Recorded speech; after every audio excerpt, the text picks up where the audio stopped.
Good afternoon, everyone. And as you know, my name is Zenzi Sewa, and welcome to my podcast, Spiritual Infinity. And my guest today is Reverend Connie L. Habash, and she's going to introduce herself. And as you know, it's about our spiritual journey, how we all started and what happened, so that hopefully you all will identify and it will help you maneuver your spiritual journey. So without much ado, Reverend Connie L. Habash, welcome. And she's in California. And I'm sure it's warm there. It's been raining here. Is it warm there? It's Zenzi, it's strangely warm here. I've never remembered early November to be anything above we're on Fahrenheit here, so 65. I don't know what that translates to Celsius, but it's been like it was 80 degrees yesterday. It's climate change. So, I mean, we're enjoying the sunshine. It's lovely. And we're going to have some rain coming, which we're grateful for. We're always grateful for rain in California, but it's been strangely warm. Okay, well, soak it up for us. Here in London, it's been raining all day, although it's been mild, actually, I must say, for this time of year. Anyway, Reverend Connie, I'm going to say you Connie from now. Yes. Let's hear your story. Let's hear about your journey. Well, thank you. My journey has been something kind of gradual. I think most of us normal human people don't have the sudden awakening, or the near-death experience, or that for me, it's been very gradual over my life. And it started out with a feeling and a calling in my heart when I was little, when I was a child. I always felt a connection to what I called God back then. Now I call it the divine or spirit. But I always knew that there was something greater than us that existed, that there was that infinite presence. And I would talk to him. I called him back then. Now it's she, he, they, all that is, right? There's no, it can be any gender, no gender, right? Because God, the divine, transcends any concepts that we might have in our mind. So any idea that we have in our mind of the divine is already too limited, because it's infinite, right? It is that presence that has no beginning, no end, is everywhere present, is all of consciousness. You are so right. You are so true. Yes. And that's part of, I think, the challenges that we face in our world, is that we tend to project our humanness on the divine and think that's what it is. Whereas like the divine is so far beyond anything that we can conceive of.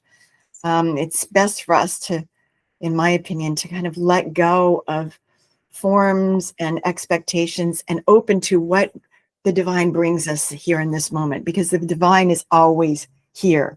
And as we were just talking about between you and me earlier, like within us, it's not separate from us. No, it's in every cell of our being. Every cell of our being has that infinite intelligence, because how else does this, but if we think about it, I mean, the way I wake up in the morning is like with this gratitude. I express my gratitude to the divine, because everything is a miracle. Yes. Everything is a miracle. And it kind of boggles my mind how most people don't see that. But like, if you think about literally just your own body. Yeah. Trillions of cells that have a divine intelligence in them, right? Yes. Everything. Yes. That know their purpose in your body, their purpose, and their skin cells are serving their purpose for the collective good. Your blood cells, your liver cells, your bone cells, they all know their role, and they're all playing it in harmony with it, one another, so that you can incarnate and be here in a form that is miraculous. It is. And if something goes wrong, it's not something out there. It's part of us that needs to be changed and adjusted, because we're not doing, or it's not performing as it should be. And it starts from spirit, the energy side. Yeah, we are co-creating, right? We're co-creating our experience here on this planet. So we can't control everything, but we are co-creation in how we respond to everything, right? So we don't always have a choice of the circumstances that we end up in, because like I can't control the weather, nor would I want to. That's just too much responsibility, right? But how I respond to it, Yes. that I have choice over. And that's how I create my life and my day, is how am I going to choose to respond to this moment? Okay, if illness is here, then how am I choosing to respond to that? Yeah. Right? Because sometimes illness comes, and maybe that's part of our co-creation that we already created, but it's here. So we don't want to beat ourselves up for it now, but how do I respond to it now? And how do I respond to abundance? And how do I respond to joy? Yes. Right? Oh, yes. So anyways, so as a child, I felt this connection to that which is greater, that which has created all of this, that is the source of all, that is within us and everything. And then but I didn't relate to my religion that I grew up with. I grew up Presbyterian. It was nice. It was nice, but it wasn't soulful. It wasn't filling my soul. It wasn't inspiring me. It wasn't awakening something deeper in me. It felt rather rote. It felt like there was some hypocrisy in the way people behaved and the things that they said. And so I was like, no, not for me. So I went on my journey, and right around that time, I saw Star Wars. I came out when I was about 12. And I'm like, oh, the Force. That sounds kind of like what I feel. Like there's something, it's everywhere. It's within everything, right? So that was like this cute little spiritual awakening from a movie that impacted my life. But that sort of sent me on this journey of what is this, that is this infinite presence that I believed is love and is life and is truth and is wisdom and peace and all of these divine qualities. And so it wasn't really until college, though, that I was able to start to explore and try different spiritual traditions and religions. And let me tell you, I've tried and explored many different kinds, like Egyptian and Afro-Brazilian, and lots of pagan traditions like Wicca, and of course Native American, and all kinds of earth-based traditions, and Taoism and Hinduism, which is a big foundation in my life, and then Buddhism and mystical Christianity and mystical Judaism. I've explored at least a little bit of everything, and some I took a deep dive. Yeah. Because I'm seeking the truth. Yeah. I'm seeking what transcends the form of the religion, but is universal to all of them. Yes. Yes. Because, yeah, there's inherent values and truths that I think they all, or pretty much all of them, share. Yes. Right? Yes.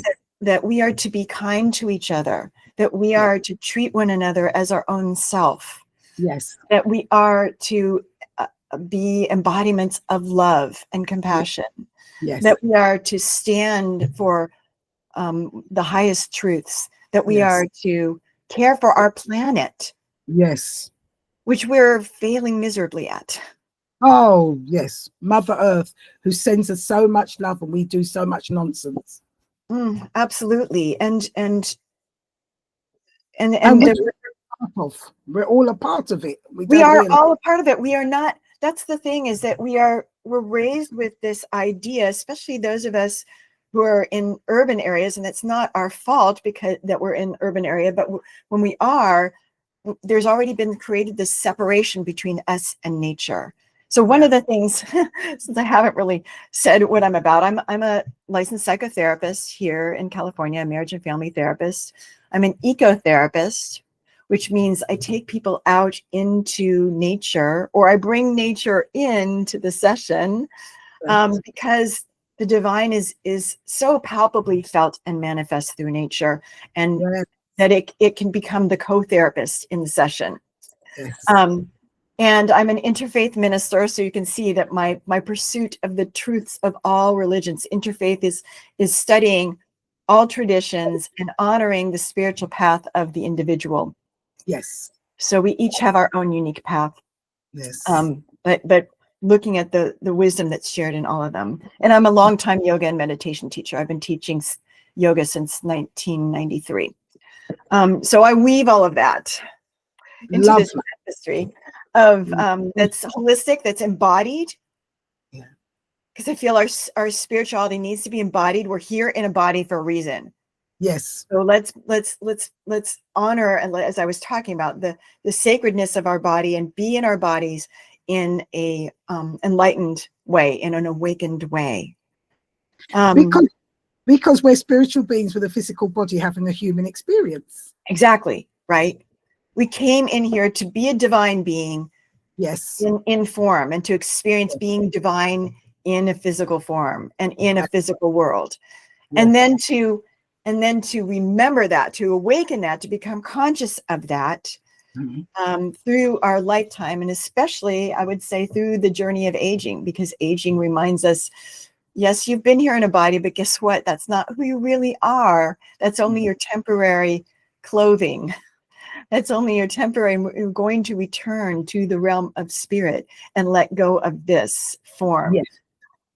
So such a sacred journey that we go through this lifetime. It's really enjoyable. And we do it more than once, and we're simply going through this sacred journey each time to grow, to be part of the whole, and to understand and to grow in that knowledge. Absolutely.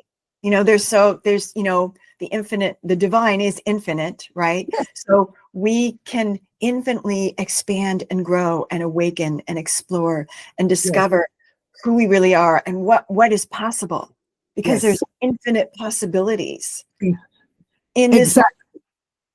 Oh, I love the way you say that. There are infinite possibilities because the divine is infinite. It's bigger and greater than we know. And I like at the beginning when you said, we may see God as a he or a she or a this and a that, and we're trying to put some kind of face or structure onto God, the divine, but it's far deeper and far greater and far wider than we ever know.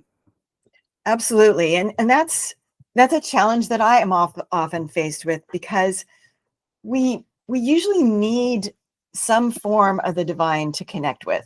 It's hard to connect with like formlessness, infinite, like it's too abstract, right? We kind of need something personal. And that's, I think, why so many religions have emerged right on the planet.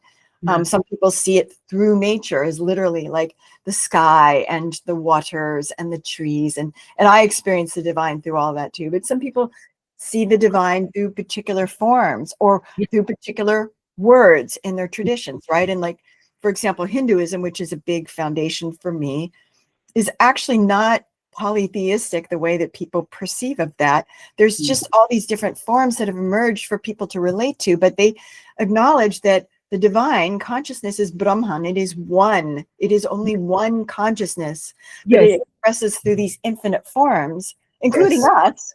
Yes. So that we can connect to it and relate to that in some way.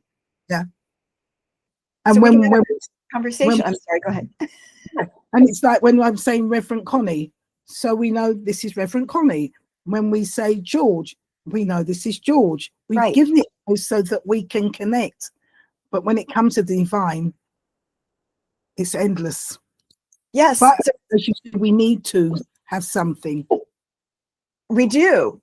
And that infinite presence that is Zenzi, like I'm connecting to you as Zenzi, but you are, I'm saying it right? Yes, you are. I want to make sure that's you're a unique form of the infinite presence coming through. And so what a blessing to like connect with you and to connect, like, and your friend George and all of that, like, and to remember like the ant and the squirrel, I'm looking out my window right now, and the pine tree, like they are all expressions of that infinite presence.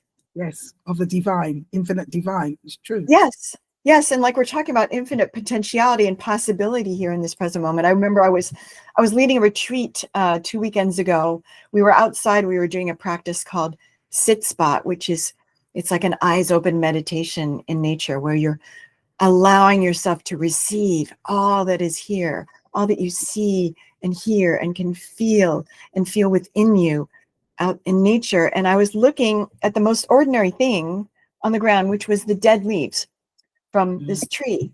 And I noticed that every single one was curled up in a different way, like a unique way. There was no, we might just look at dead leaves on the ground and think they're just brown dead leaves on the ground.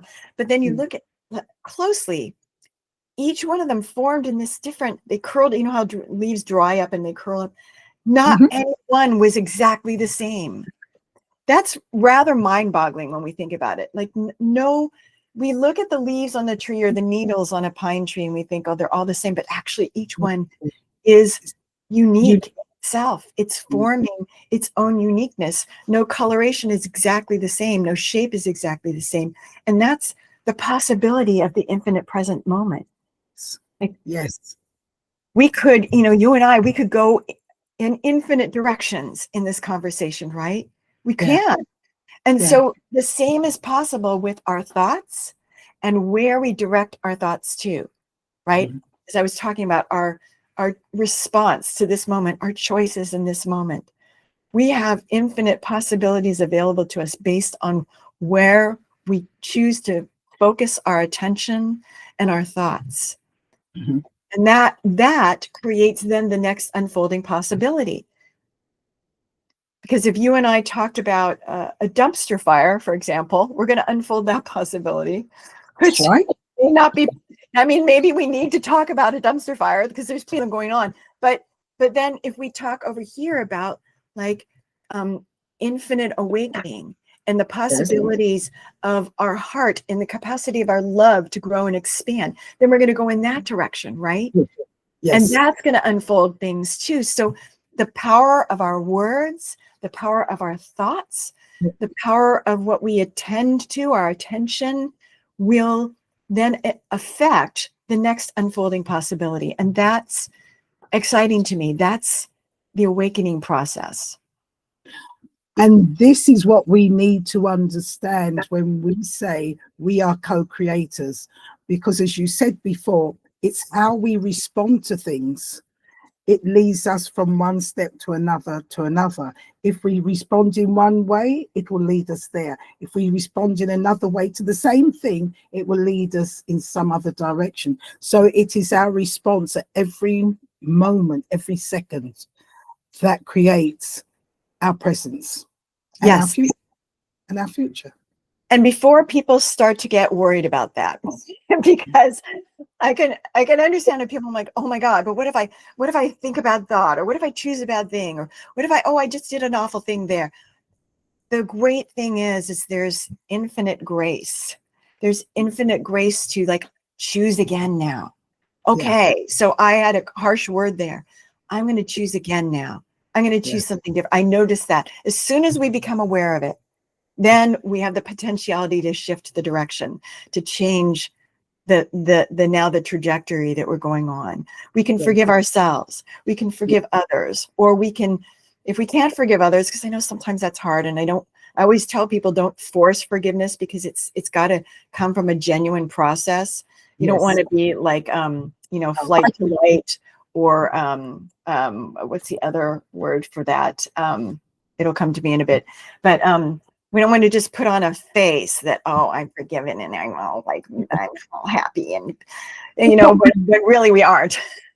Hypocrisy and living in a false in a false mind. Yes, I think the word is being hypocrite. You're saying you do this and you really don't feel it, but you're saying it is no. That's right. Spiritual bypass. That's what I was looking for. Is we want to do a spiritual bypass where we just pretend like we're not angry. We think I'm over my anger, but we're really, if we're still feeling it inside, then what's the spiritual path there is being genuine and honest with that. And actually, anger is not a negative emotion. There's not negative emotions. Every emotion has a purpose. So if we're angry, the important thing is that we're not taking that out on other people, but we're looking at what's the message from the anger. It's here for a reason. So what's my spiritual possibility here with this anger? Is the anger telling me I need to pay attention? Is the anger telling me I need to stand up for something? Is the anger telling me I need to hold a boundary? Is the anger telling me I need to get out of this situation to protect myself or other people in my life? So we pay attention to those emotions, sadness or despair. Well, what's that What's that expressing? Something needs to change in my life. There's something I need to create or to ask for or to look for or to allow into my life that I haven't yet. Yes. Because I feel the suffering. I need to ask for help. I need to receive healing. There's something that those emotions are communicating to us, to not get bogged down into them, but to understand their message so that then we can choose our next moment and our next possibility. And I think we need to understand that and to be aware that everything that happens to us is not a punishment. It's for us to look at, examine, and choose again how we want to respond. And sometimes things are so deep inside us we don't realize, and certain things will trigger that to bring it out so that we can face it and correct it. Absolutely. Even in anger, sometimes you think, oh, I've got over that, and then something will happen to trigger something in you, and it comes out, and you realize, oh, I haven't got rid of it. And that's okay. It means go deeper, look deeper. Yeah. And I think it's, we do have a tendency to want to get rid of things, get rid of these uncomfortable emotions, get rid of these certain experiences.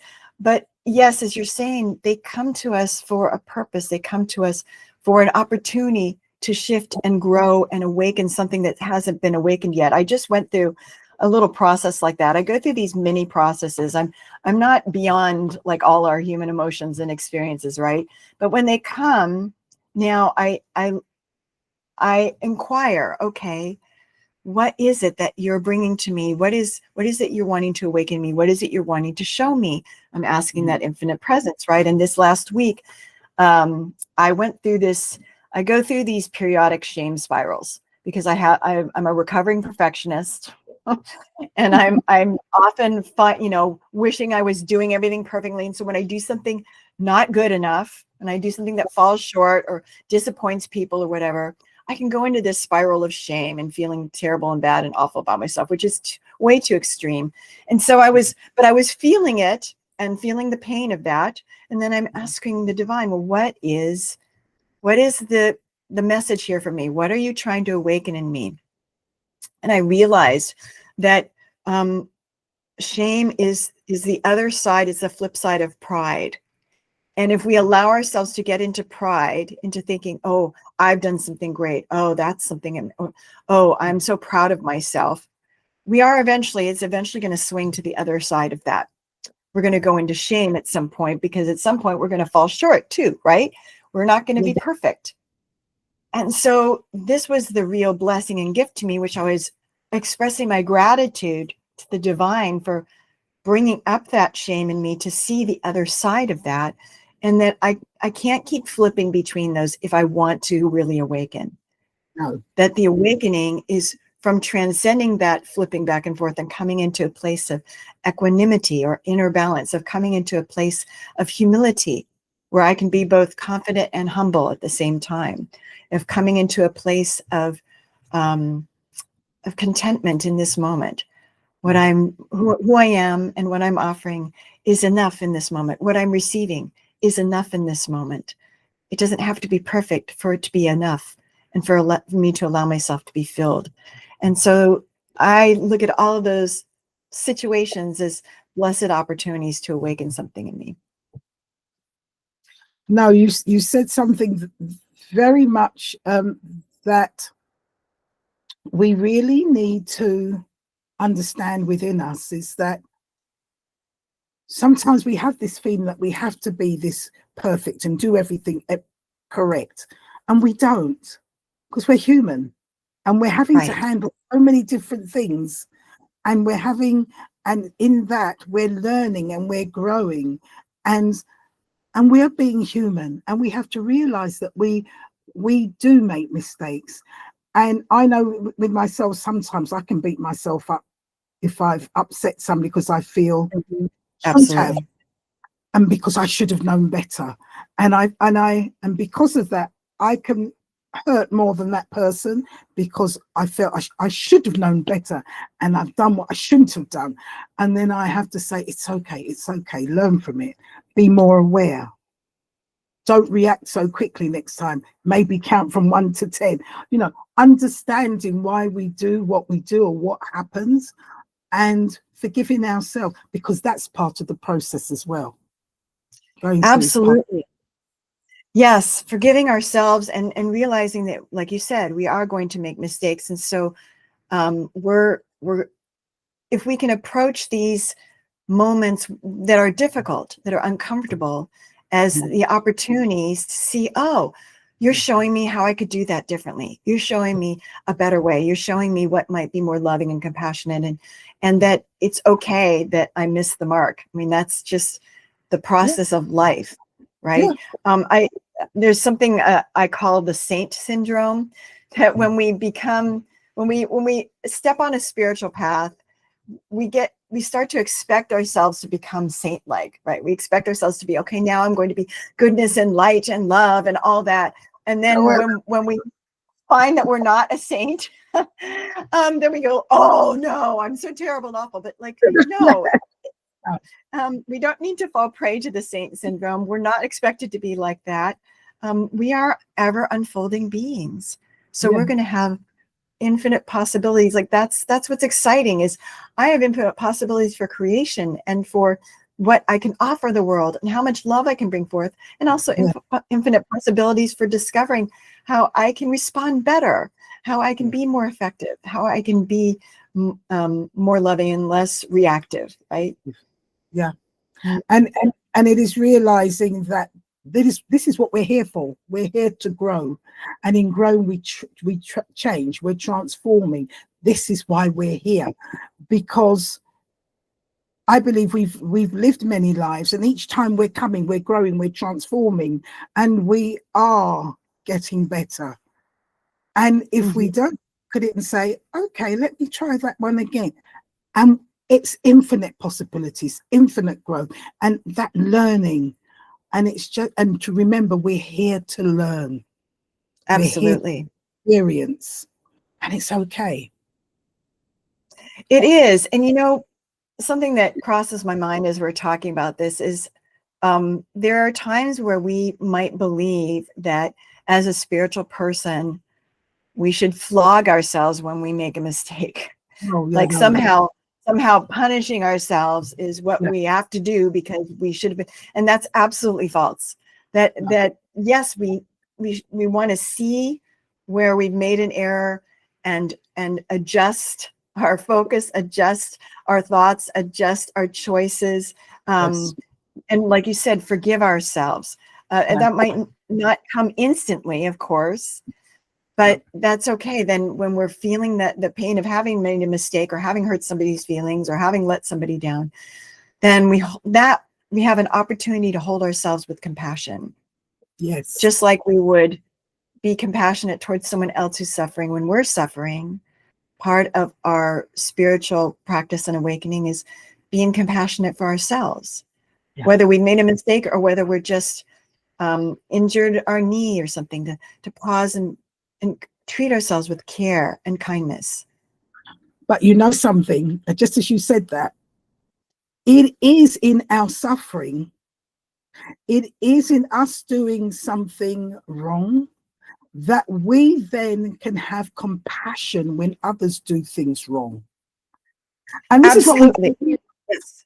It is in our mistakes we can say, oh my God, and then saying, how did I do that? Why did I do that? I didn't do that purposely. Why should I have done that?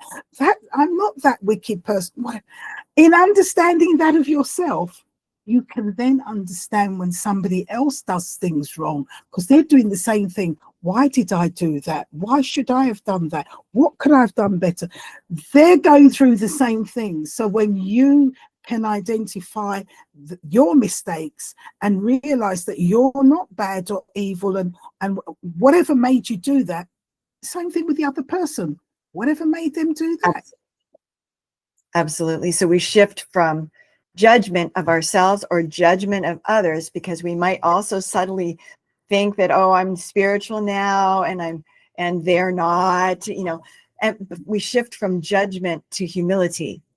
Like you said, compassion for them because they might be suffering or reacting or afraid or whatever it is, and humility that we are not better or worse than anyone else, and neither are they.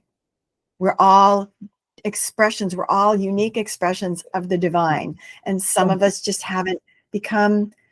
aren't yet becoming conscious of that, aren't yet realizing what we can create.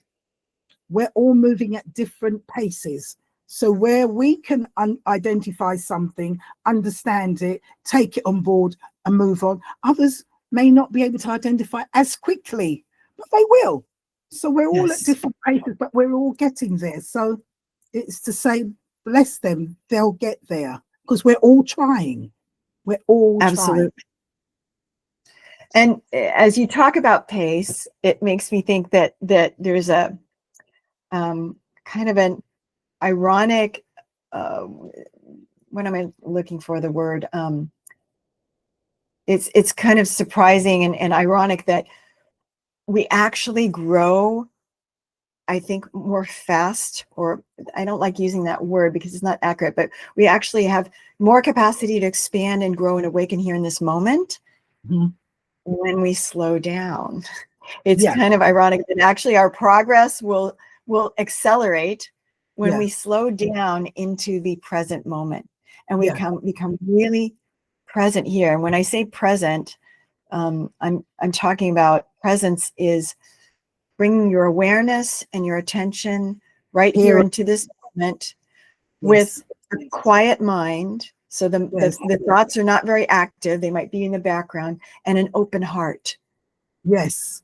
You slow down into here. Yes, right here in this moment. Heart open. That means we're receptive to here right now. And mind as quiet as possible so that we're right here with what is, right here with myself, right here with you, right here with you that is listening or watching this, in this present moment, right here with the bird that I'm hearing out the window or the car that's driving by, whatever is. This is where our awakening happens. It doesn't happen in the future or in the past because we're never there, right? That's only a concept. That's we're right. Only here. We're only right here. In the present moment. That is all that matters, because the present moment is the future. Exactly, because it's the constantly unfolding present moment. Yeah, and the present moment is the past. So concentrate on what we're doing right here and now, as you said, with an open heart. With an open heart and an open mind. And focusing on what's happening right here and now. And paying attention and making those decisions. Handling those situations right here and now. Yes. And feeling ourselves right here in this present moment right now. A lot of times people want to not feel what we're feeling, but actually I've found that the way to our transformation is to actually be with what we're feeling without telling the story about it. So that's the quiet mind. The mind wants to tell a story about it. And then, and I talk about this in my book about anxiety. The more the mind tells a story, the more the feeling keeps perpetuating. And if we can stop the story and come into, oh, this feels like a heaviness in my heart, or this feels like a tightness in my throat, or this feels like a clenching of my jaw, and be with that and breathe with that without trying to fix it or figure it out, it starts to shift on its own by coming into the present moment with us. And if there's something to be revealed about that, it will be revealed in that process of simply being with it. That's what I've discovered is actually accelerates our growth is by slowing down into being right here with what is. Yes. Yeah. Rather than the future and contemplating the past, just deal with what's here right here and now, and looking at those feelings. Connie, when you're working with people and you do different things, what do you find is the how can I put it is the thing that affects us and this present time, in the time we're living now? When you're working with those people, what do you find is the thing that affecting us the most? You mean what's happening in the world? What is affecting us most in that sense? Well, when you because you're working with people and they and they have the anxiety and they have all these different things going on, and sometimes there's a general thread that you can see that's coming up time and time again. Anxiety and stress, I think, are coming up for, I mean, it's epidemic. It's epidemic because of the so many levels of what we're dealing with on the planet, right? Yes. The economic and environmental and political and governmental and between races and different genders and all of this stuff. I mean, it's just on and on and on, right?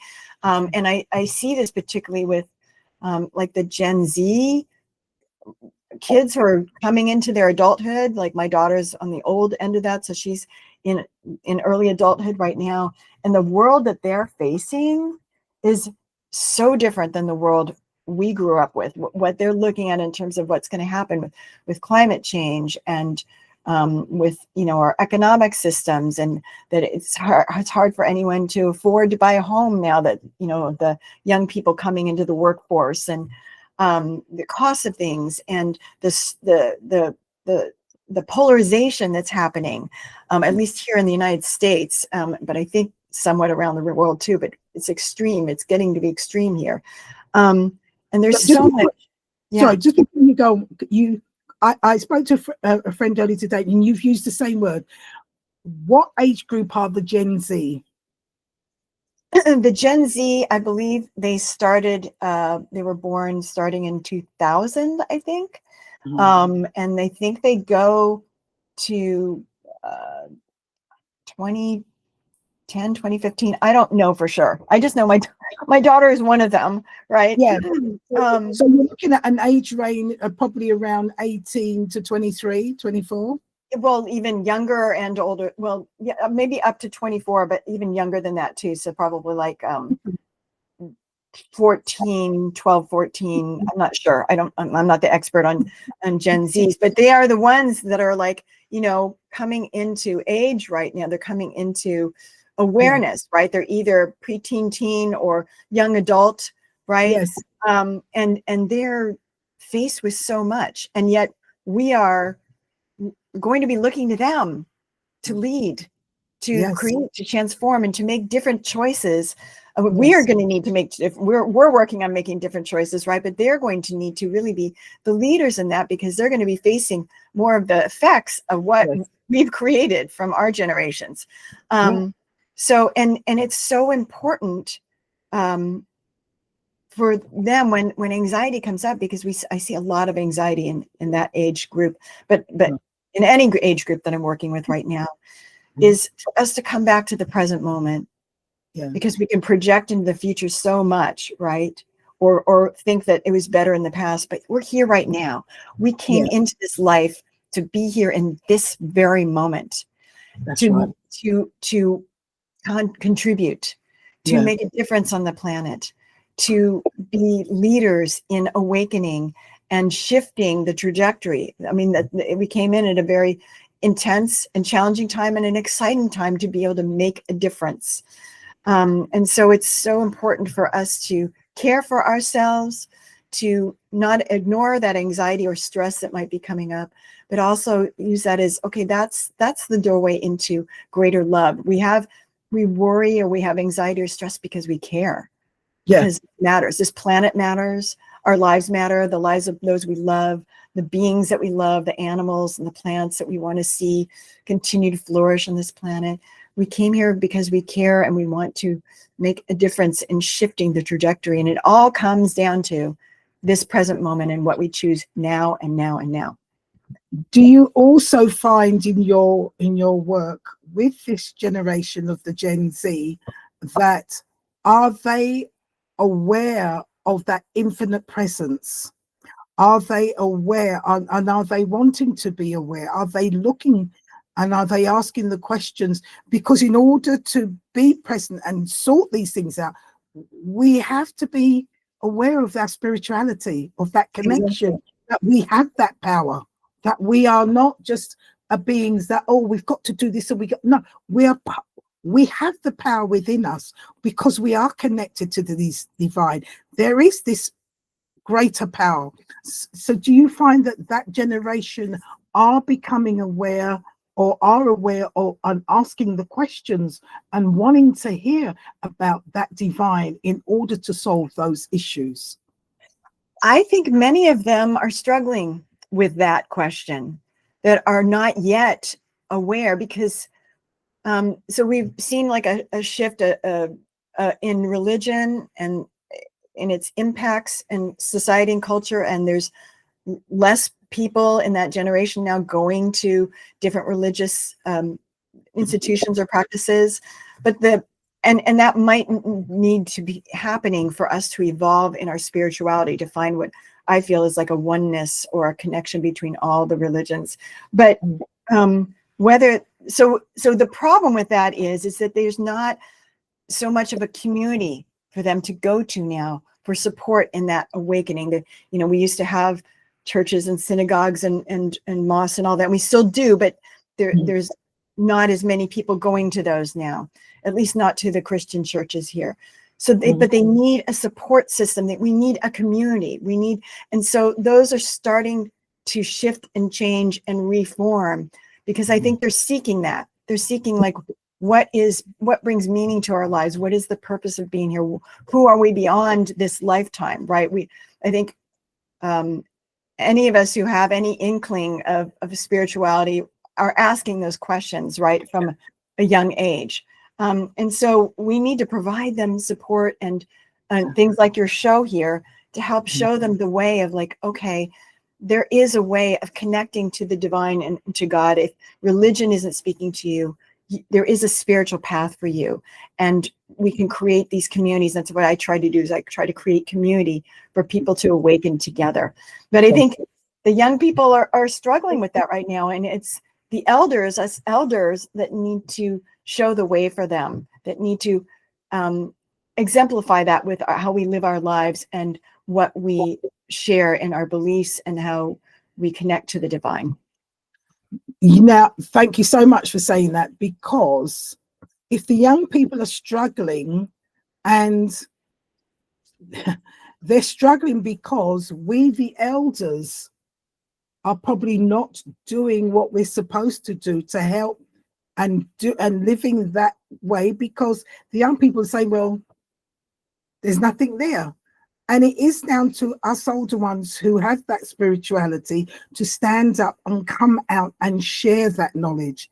Because if the younger ones are not getting it, and as you said, there were synagogues, where all these things, but how did those synagogues come about? Because the family unit and all those things were there, and we were pushing them in. We're not pushing them, but we were living that. So it was there. Right. It was our community, right? We broke down from the previous one. We didn't. So now we're bringing our younger ones. And if we're not doing it, we can't bring the younger ones into doing it. And exactly. This is what I'm saying to so many people. And I'm saying, I'm getting quite fed up when we're blaming the younger generation for what they're doing. But what did we do? Right. Were we doing the things to show them? If we weren't doing it, what do you expect them to do? Exactly. We need to be the examples. We need to share these teachings with them, share the way we live our lives, the way we see, and create communities for them to come to. Speak it out. Yes. So I think, but they are those of us like you and I. This is why I have this program, to speak it out, to bring it out so they can hear it, they can see it, and they can come and ask, and we can share. To come and ask, to come and interact. I was just thinking about, I think part of why many of these religious institutions are not doing so well is because they need to evolve and change. I think nowadays what I'm seeing is that people don't just want to come and listen to somebody or go through the motions of a ritual that they're not living and feeling within them. They need something really embodied and alive, and where they're participatory, where they can ask questions, where they can explore together, where they can feel heard and responded to. I think they want something interactive. That's right. So I think that's why a lot of these spiritual institutions that are not interactive, that are the ones that are not really engaging in a live and embodied and real way with people, are not doing so well, because that's what people are, not just the young people, but I think particularly young people, but all of us, I think we're longing for a living that we can feel, that we can embody, that we can connect heart to heart to people with about, and have deep, meaningful conversation and connection. You are so right. You are so right.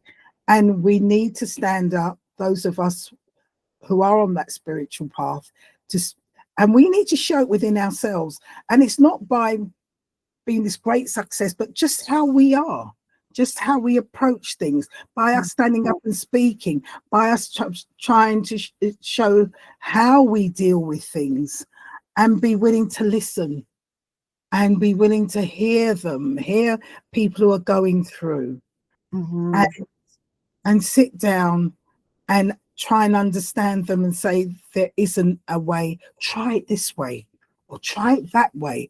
And it's not about necessarily going into a building. You can do it in your home. You can do it sitting in a park, just be still and go within. And it's about making them go within, because everything begins within and everything is within.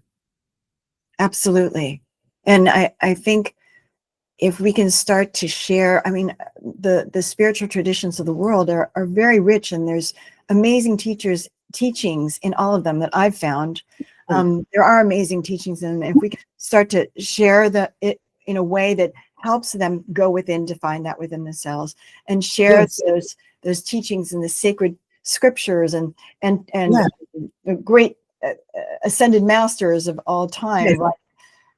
In a way that we can dialogue about it. We can talk about how that feels and what that is like, and give them practices to actually experience it and share that with each other. It's got to be alive and embodied and bringing us into the present within ourselves, as you were saying. And you're so right. And because it's not about letting go of those scriptures and letting go because they're they're very much alive, they're very much present, they're very much needed. It's how we go about it. It's how we showing it. It's how we go about bringing the young ones to show that they are stories, but they are stories of examples of how we overcome situations, how we live. It's because we're all connected. They are stories that are guiding us.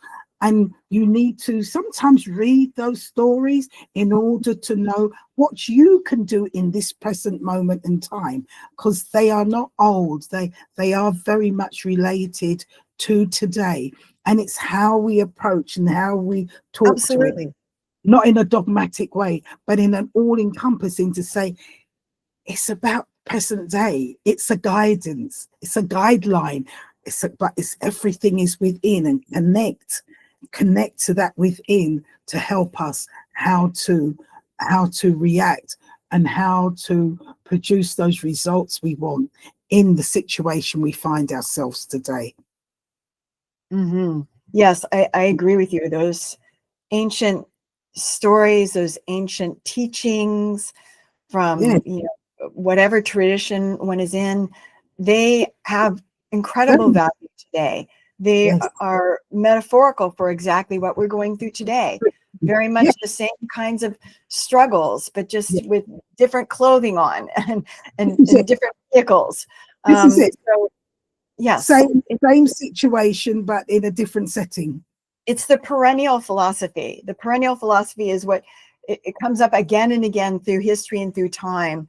It's still the same essential truths. They just look a little bit different in every era. And so we can still learn so much from them and from those ancient teachers and the modern teachers that are revealing the truth to us. Reverend Connie, thank you for all that you said. But now what I want you to do is say to us, or let us know how, because this has been a very interesting and down-to-earth way of looking at things, and I know my viewers have got a lot of gold nuggets and just down-to-earth practical ways of dealing with our life. how can people, if they need be, connect with you? What are you doing that they can connect with you? Tell us a little bit before we close this and say Thank goodbye. you. Absolutely.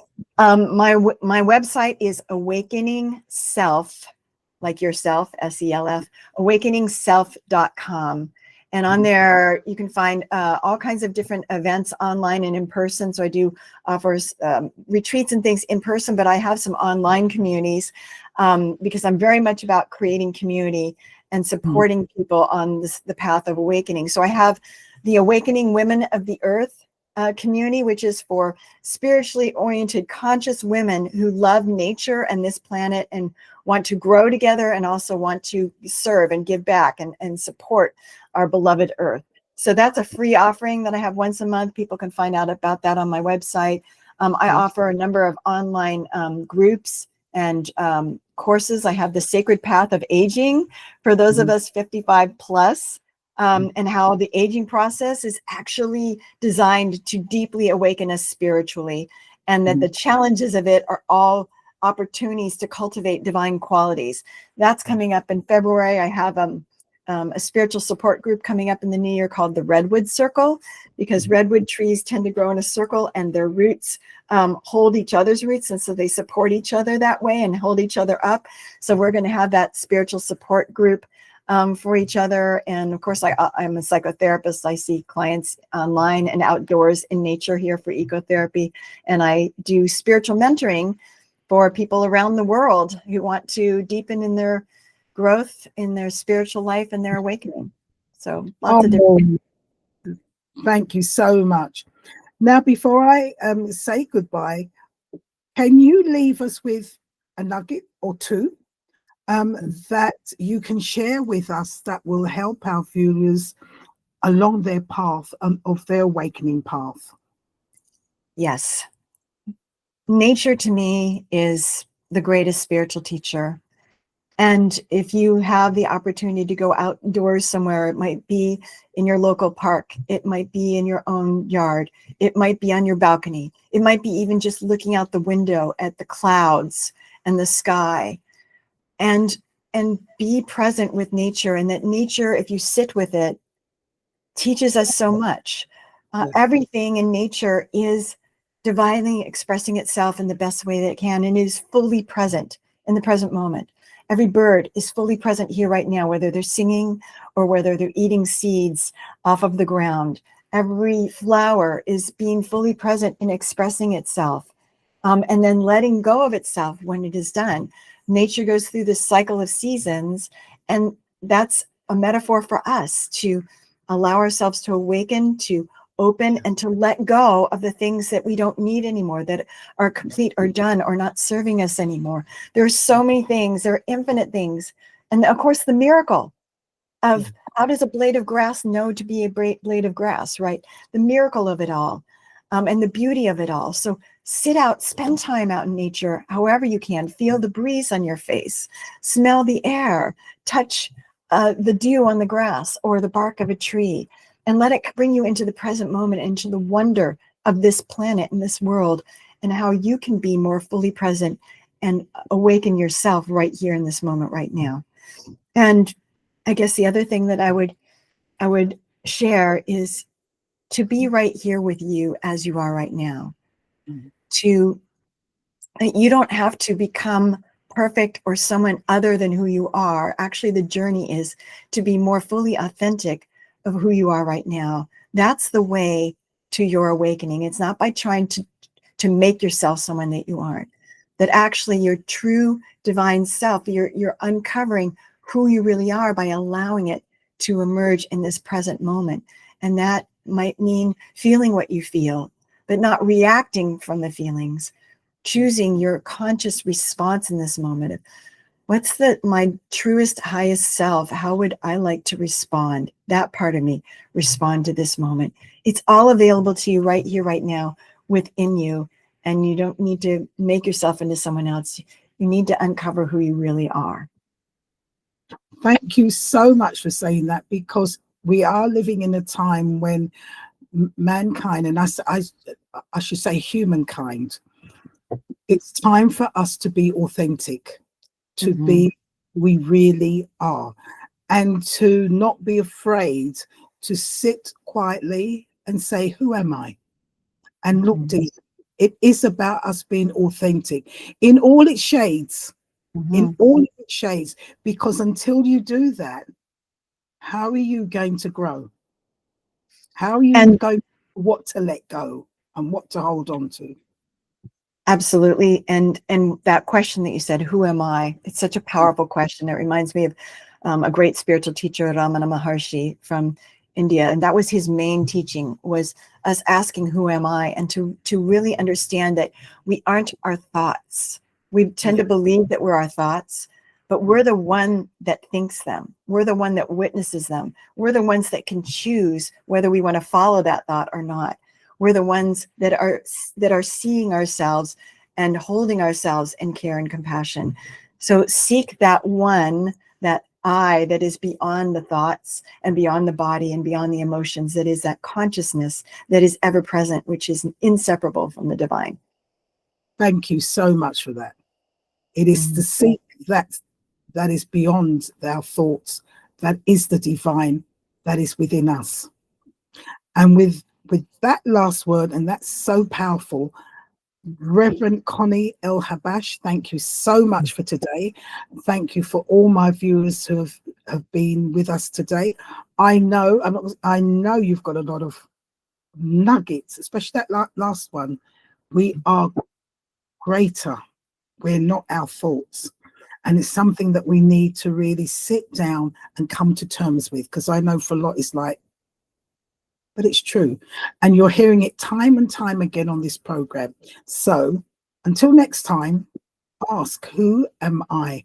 And realize that you are greater than your thoughts. And to everyone, bye for now. Thank you, Zenzi.